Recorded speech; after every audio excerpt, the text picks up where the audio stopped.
මේක අහන්න. අවුරුදු 200ක් තිස්සේ අපිව අන්දලා. ලෙව්කේ දිසාව කියන්නේ ද්‍රෝහියෙක් නෙවෙයි. එයා තමයි ලංකාවේ අවාසනාවන්තම වීරයා. යමුද ඇත්ත බලන්න. හරි. මම මේ ඉන්නේ 1745 මහනුවර. අර එන්නේ ලෙව්කේ දිසාව. දැක්කද? එයා ඒ රන් කාලතුවක්කුව දෙන්නේ සුද්දන්ට නෙවෙයි. එයා ඒක දුන්නේ අපේ රජතුමාට. එයා මාර ලෝයල්. මේක නිකන් යකඩ කෑල්ලක් නෙවෙයි. රත්තරන් රිදී මැණික් ඔබ්බවපු මාස්ටර්පීස් එකක්. ලෙව්කේ දිසාව මේක හැදුවේ රජතුමා ගැන තිබ්බ භක්තියට. අවුරුදු 20කට පස්සේ 1765 දී ලන්දේසිකාරයෝ මාලිගාව කොල්ල කෑවා. අන්න අරුන් අපේ කාලතුවක්කුව උස්සනවා.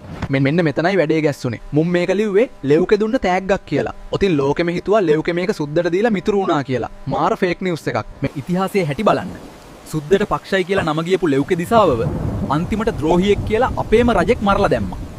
පව් වැඩේ. දැක්කනේ. ඉතිහාසය කියන්නේ හරි පුදුම දෙයක්. සමහර වෙලාවට ඇත්ත එළියට එන්න සියවස් ගණනක් යනවා. හැබැයි 2023 දී යුක්තිය ඉෂ්ට වුණා. අර පරණ සිංහල අකුරු ආයේ කියවලා සුද්දෝ පිළි අරගෙන අවුරුදු 200කට පස්සේ කාලතුවක්කුව ලංකාවට ලැබුණා.